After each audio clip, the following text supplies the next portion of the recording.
moment the world hears the story of Desmond Doss, it's destined to become the Hollywood blockbuster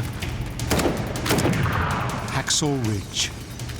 Doss is the World War II medic who saves the lives of nearly 100 soldiers in just 12 hours. Desmond lowers down these men in various forms of injury, including a man who had his legs clean blown off. An intense religious believer, Doss performs a miracle on the battlefields of Okinawa. Desmond Doss is one of the biggest patriots of all in the Second World War. But Doss's story is more complex than Hollywood has us believe. The child of a violent family, a pacifist bullied by fellow soldiers, a man already broken before he gets to Hacksaw Ridge, making his actions all the more heroic. But Doss's story doesn't end at Hacksaw Ridge. Physically crippled and mentally shattered, he never escapes the horrors of war until he finds redemption through a documentary that takes him back to face his demons. This is the real story of Desmond Doss, the hero of Hacksaw Ridge.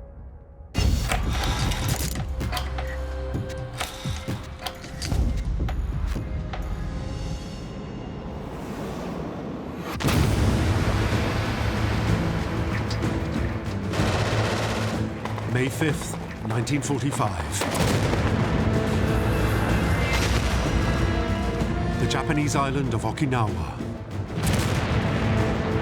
On Hacksaw Ridge, a battleground on the south of the island, a US medic tries to stay alive.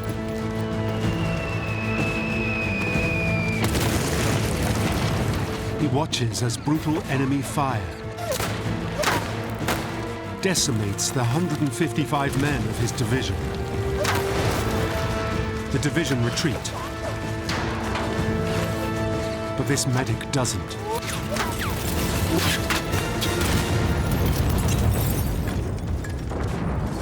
This is Desmond Doss. He stays on Hacksaw Ridge, and under a barrage of enemy fire, saves the wounded. In 12 hours, Doss saves the lives of 75 soldiers.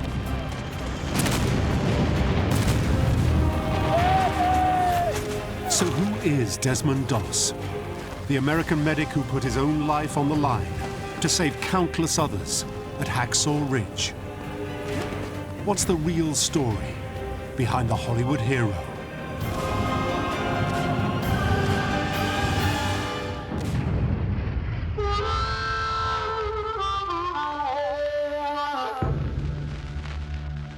Desmond's story starts in the Great Depression. As a boy, he lives in Lynchburg, Virginia. His mother, Bertha, makes sure her family can eat in these hard times. Desmond's mother worked at a shoe factory, worked very hard. She was a very loving woman. Terry Benedict is the first man to bring Doss's story to the screen and became a personal friend. His mother had instilled in Desmond the principles of faith and unconditional love, that you had to manifest the love of God towards your fellow man.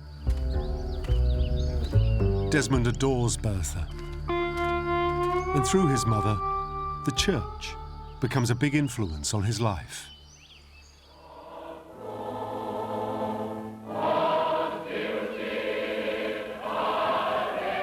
But not everyone in the Doss family is God-fearing.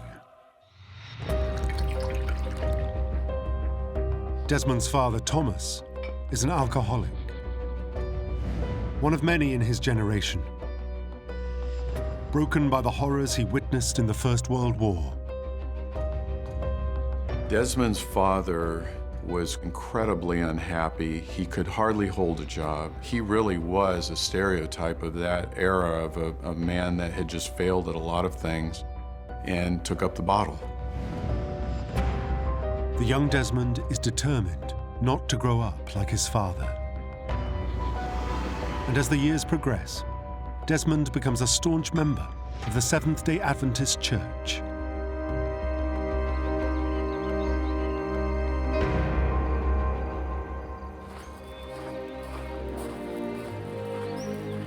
And it's through the church that Desmond's life takes an unexpected turn. When he met Dorothy at church, it was just kind of one of those love at first sight things. And the rest is history, as they say. Desmond actually told his mother that as soon as he saw Dorothy, he loved her. Doesn't get much better than that. And it's not long before Desmond asks Dorothy to be his wife. But their dreams are shattered by events overseas.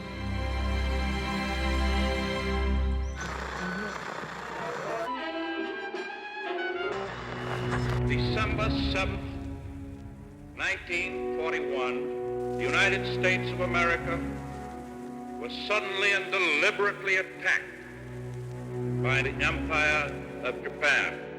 Like Americans across the nation, Desmond is horrified to hear about the Japanese attack on Pearl Harbor.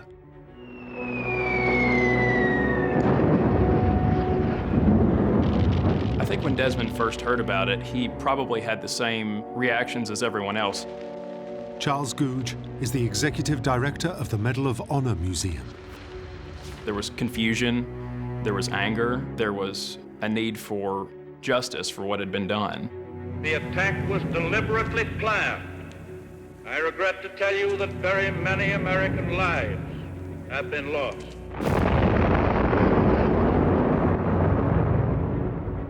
Desmond is driven by a sense of anger and duty to enlist. A state of war has existed. And no one is going to change Desmond's mind.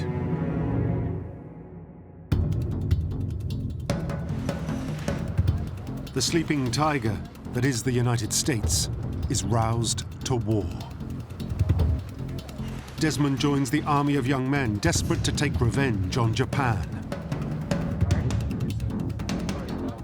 But the God-fearing Desmond stands out from the other recruits. When he gets to the recruiting officer, Desmond drops a quiet bombshell. I won't carry a gun. Excuse me? He won't carry a gun. It's my religion, sir. I can't carry a gun. As a Seventh-day Adventist, it's against his beliefs. I think the admissions officer probably thought this sounded absolutely ludicrous. If I can't trust this individual to touch a weapon, how can he be trusted to take care of the men? The officer challenges Desmond to pick up a gun. No, sir. I can't touch it. Drop that gun. But Desmond's hatred of guns goes back a long way.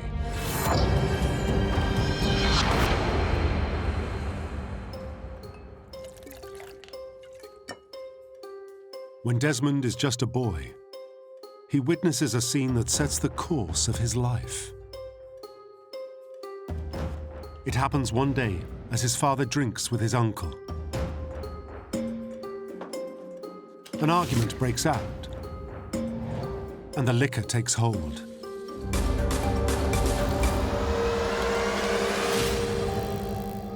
Seeing his father threaten his uncle must be shocking enough for the young boy.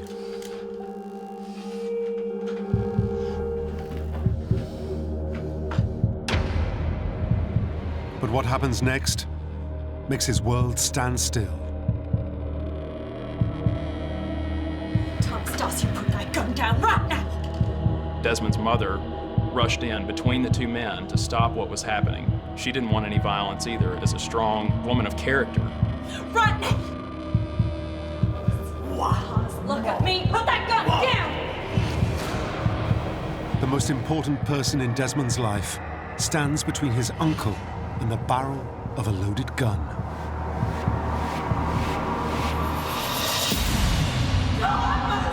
In the melee, she could have gotten shot. She could have gotten killed right there. Thomas! Later, Desmond recalls staring at a painting hanging in the house. The commandment, thou shalt not kill, with the illustration of Cain standing over his brother Abel, who he had just killed. And that troubled the young Desmond to think, how in the world could a brother do such a thing?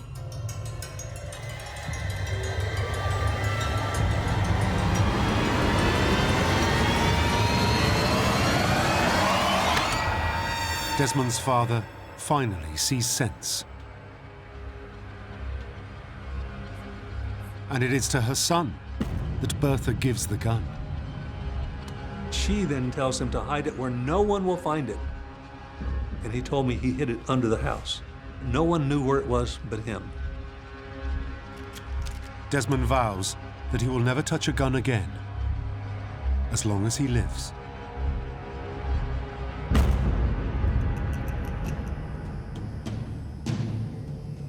So now the recruiting officer has a problem. But it's a problem Desmond's thought long and hard about. Desmond saw his role in the Army as a healer, as a combat medic. He could go and learn how to do basic field medical procedures, how to treat wounded and help them on the battlefield. While many were joining up to take lives, he there was going to save them. The recruiting officer isn't so sure. But Desmond's done his homework. He knows he has the blessing of the President of the United States. President Roosevelt had written an executive order that you could be a conscientious objector yet still serve. And so Desmond went in with an understanding that he wouldn't be required to carry a weapon. Desmond wins his first battle with the Army, but they will never accept him for who he is. And this new recruit is about to have his faith tested beyond endurance.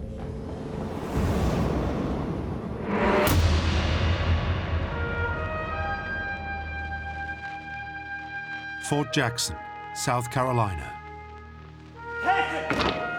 Patriotism is running high. And there's no room for men they see as cowards. Desmond, when he enters training, is looked down upon by all the other recruits because he's different. There's a stigma of being a conscientious objector.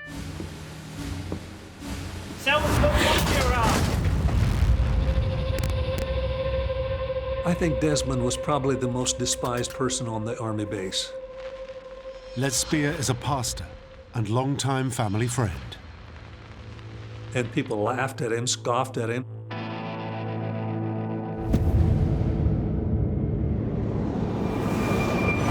They beat him up several times. They made fun of him, said he was a mama's boy, he was little baby Jesus. Far from home and the woman he loves. Desmond's isolation becomes mental torture as the barrack bullies turn to ever more personal attacks. One time, they were trying to coerce him into taking a gun.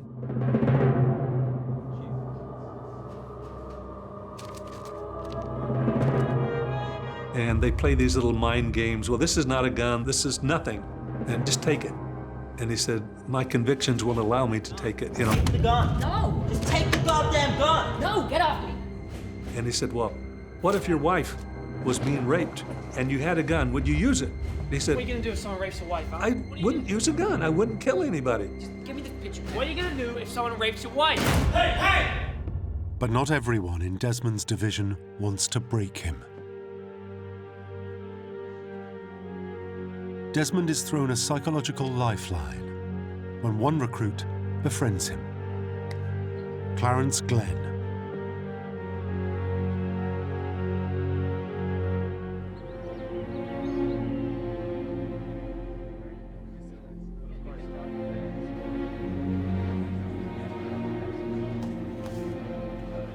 Clarence Glenn also was a man of religion. He was of Catholic background, and so he and Desmond were able to have each other as a sounding board. Otherwise alone and a target for abuse, Clarence helps Desmond prepare for war. That friendship was vital for Desmond because he had his religion, but he also had a mental support system with him to back up all of his convictions. Attention! The day finally comes when training is over. Desmond's division, here they are going to be thrown into the war in the Pacific. But before Desmond ships off, he has important business to take care of.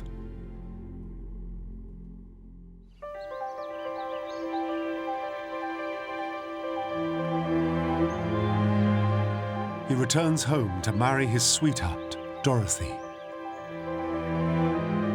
After months of physical and mental abuse, Desmond treasures the brief time he has. They couldn't keep their hands off each other. You know, they were madly in love with each other. And, you know, that passion, that love, you can only hold that off for so long. I'm sure that it was a terribly sweet and terribly bitter at the same time, because that ecstasy of thrill of marriage was soon going to be facing loneliness and sadness and the missing of each other. Dorothy knows this might be the last time she sees Desmond alive. But some things are worse than death. And Desmond's already fragile mental state is about to be tested by the shocking horrors that lie ahead.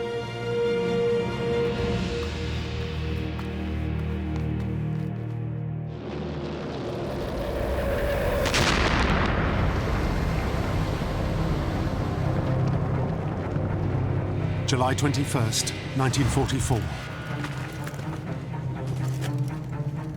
Desmond's 77th Division arrive on the Mariana Islands, 1,500 miles south of Japan.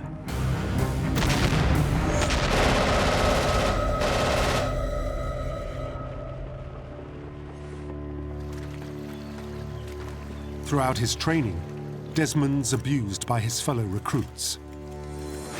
Now in the theater of war, Desmond discovers he's still a special target. For Japanese snipers, US medics are highly prized. Kill a medic and you demoralize all the other soldiers. As a result of this environment he's fighting in, it adds another layer, another element to him, which is just the mental stress of combat, the unknown.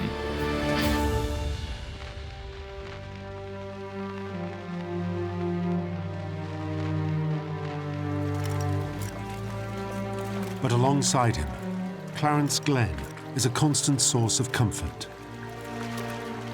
This was someone who had been with him back in the early days, back during training, back in those days where he had been mistreated. This was one of the few people who understood Desmond. But they are facing an enemy unlike anything they've encountered before.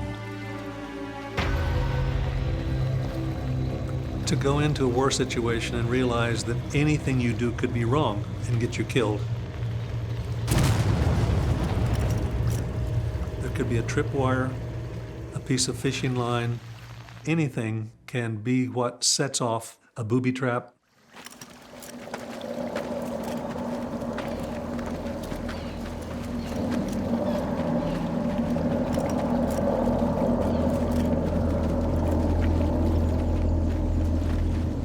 When Desmond discovers a dying enemy soldier, his instincts get the better of him.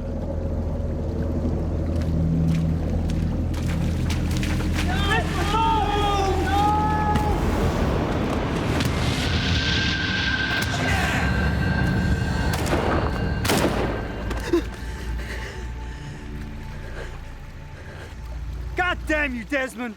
You gotta learn to be safe! This is not a typical enemy that they've seen, not an enemy that always plays by the same rules that the GIs were used to. It was just sort of their initiation that all the training that we've had was great, but this is different. This is real. This is not a drill.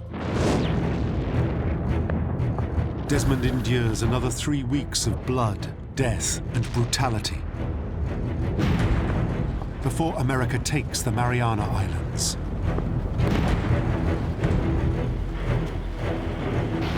Next stop is the Philippines.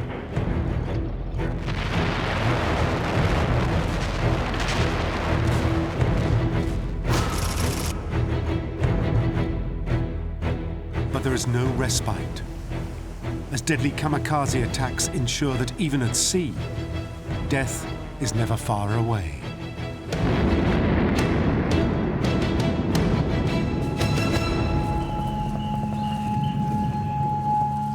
As the army fight their way across the Philippines, Desmond hunts for the wounded and dying.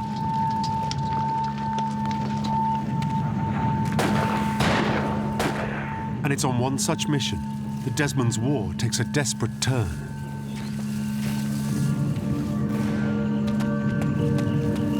Desmond goes to help a wounded soldier.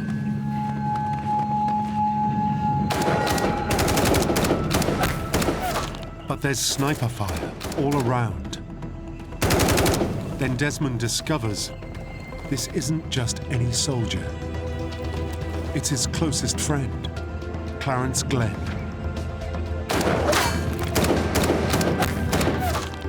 Clarence needs medical help, and fast. The life's bleeding from him. He managed to drag him. There was still sniper fire around them, and drag him until they finally got other people to help them, put him on a litter, take him to aid station.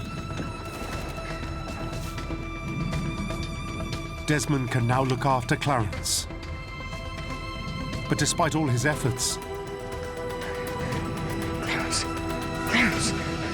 Desmond's friend dies in his arms. The death of Clarence was absolutely devastating to Desmond.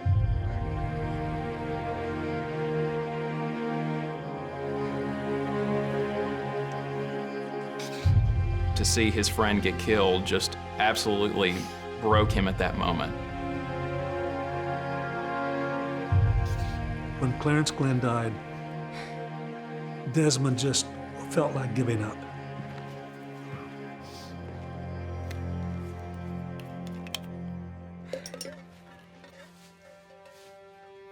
Fearing that Desmond is facing a breakdown, other medics give him powerful sedatives.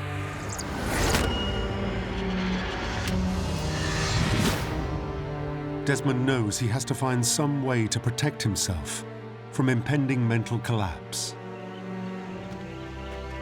From that point on, Desmond would not look a man in the face in a personal way, but he would treat each and every person the same and as fast as he could. He would not have that emotional connection as he had had with Clarence. But with the war entering an even bloodier stage, Desmond has to face the horrors without his friend. He will now join the biggest ever marine assault in US history, even bigger than D-Day, as the US arrive on Japanese soil. The island of Okinawa.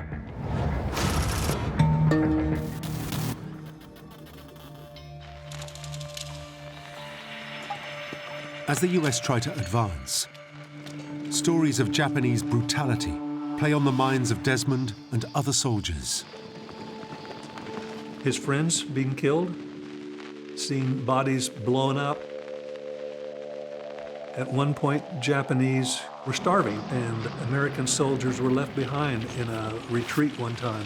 When they came the next day to get the American soldiers, the Japanese had cut the meat off of the legs of the Americans and had used it for food.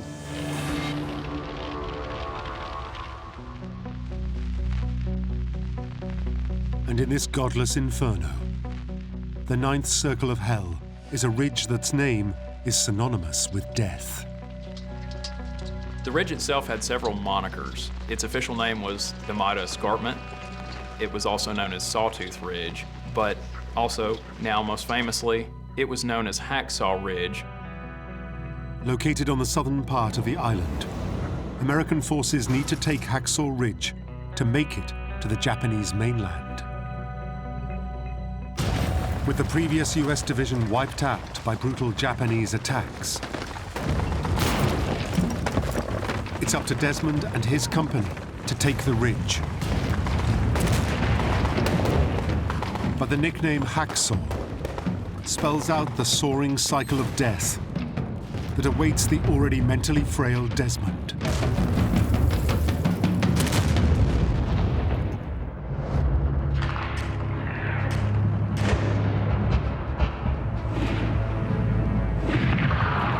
May 5th, 1945. The 155 men of B Company attempt an assault on Hacksaw Ridge. But the Japanese prove masters at luring Desmond's company into a bloodbath. They went up, and the Japanese let them get up on top. And then they uncorked on them.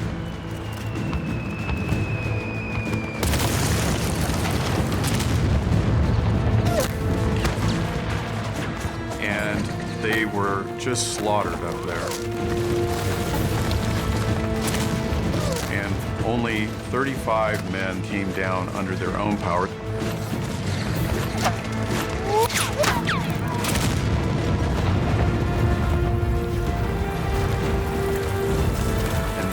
Dozens that were killed outright up there. But as the retreating troops take stock of the dead and injured, rumors start that the man they call the Nut has stayed behind on the ridge. Desmond witnesses the horrors of Hacksaw Ridge firsthand.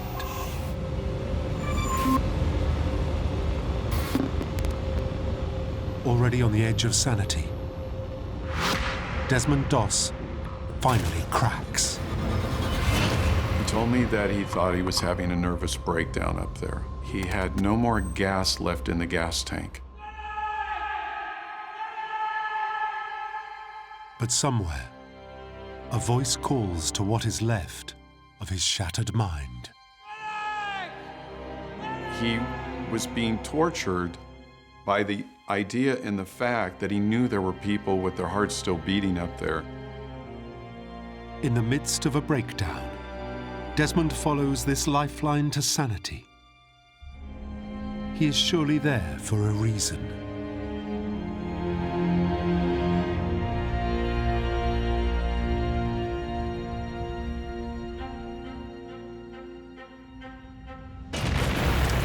He finds a soldier who's lost both legs. And as darkness falls, under brutal crossfire, somehow Desmond gets the soldier to the edge of Hacksaw Ridge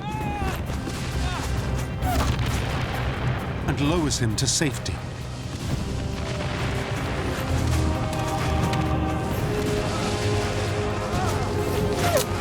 But Desmond knows this isn't the only soldier who's been left behind. He knew there was no one else to help these poor boys. If he were to leave them, who would take care of them? Who would get them down from the top? He was desperate to get them on. And so he started living from that moment on, just help me get one more. I got one more, help me get one more.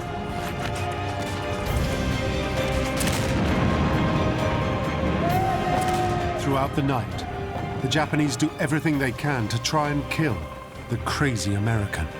He said every piece of clothing I wore had bullet holes or shrapnel in it. My canteen, my load-bearing belt, my medical aid kits, my helmet, my shoes, everything. In 12 hours, Desmond saves the lives of 75 soldiers. That means he's rescuing somebody every 11 minutes. No wonder that his hands were raw, clear to the bones.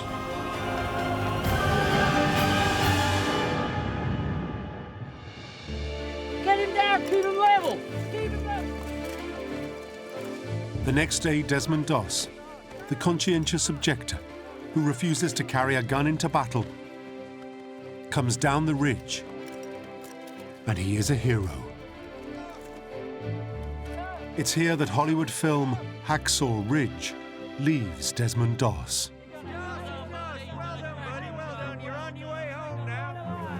But in reality, Desmond's torture is far from over. There's a consequence for being heroic, and he was spent in a way that affected him the rest of his life.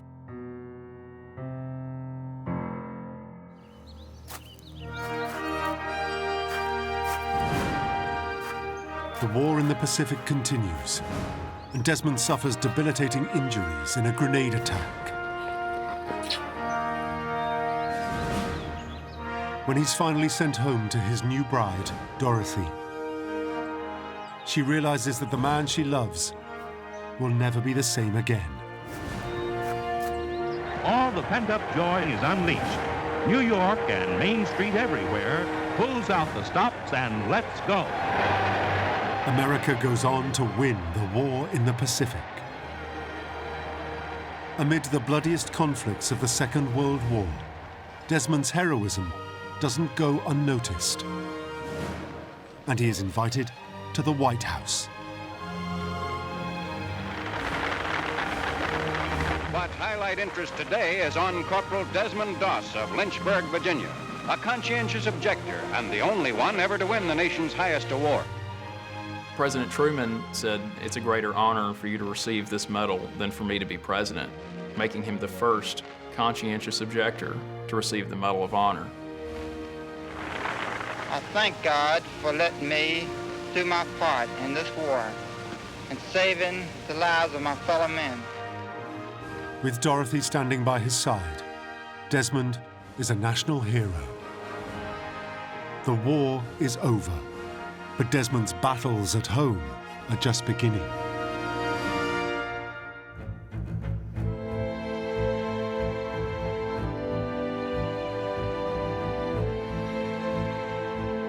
One day, he said, "I just don't feel very good." He says, "Well, I'm coughing a bit." The doctor says, "Oh, let's take some x-rays." And they discover he has tuberculosis in both lungs. Tuberculosis is a highly infectious disease without a known cure at the time. Doctors try strong antibiotics, and they have tragic side effects.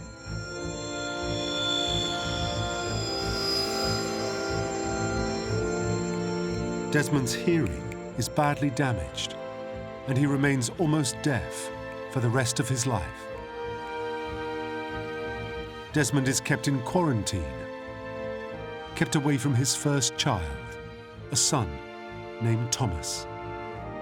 During those hospitalizations, he's lonely again, and his infant son has to stay behind when his father is in tuberculosis quarantine. He and his son see each other through a glass.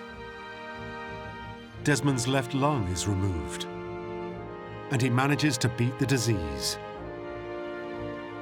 But the mental scars from Hacksaw Ridge will not heal.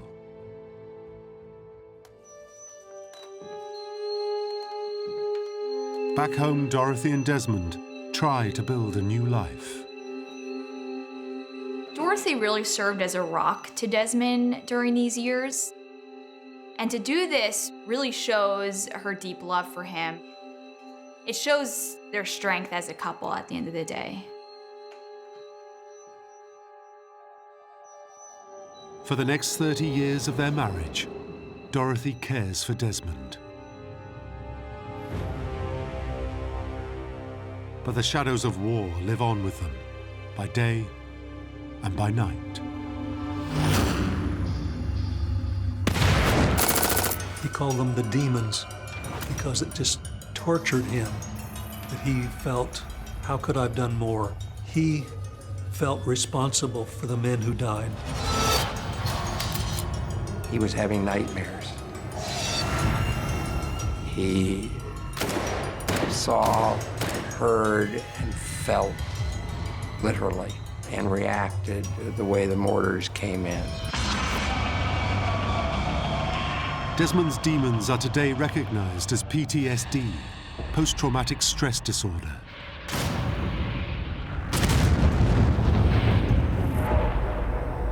And it haunts Desmond for much of his life.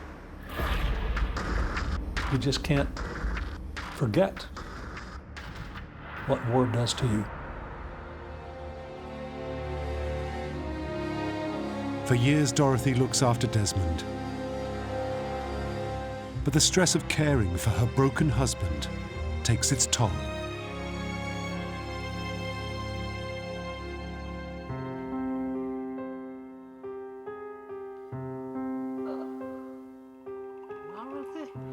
One night, Desmond finds Dorothy, his lifelong carer, in agony. She has cancer, and it's spread. Desmond needs to get Dorothy to the hospital, and fast.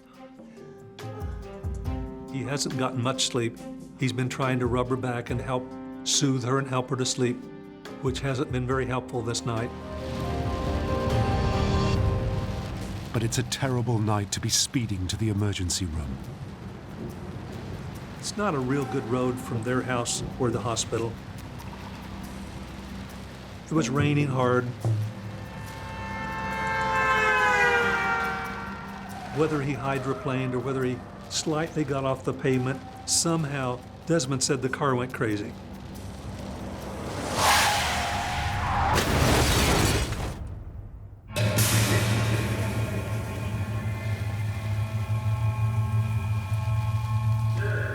When the medics arrive, they try to save Dorothy.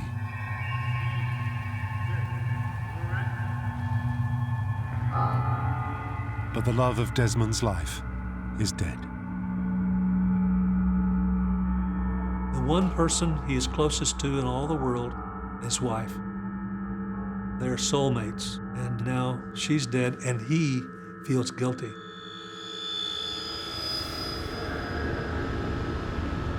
The man who saved so many lives at Hacksaw Ridge would now be haunted by another memory.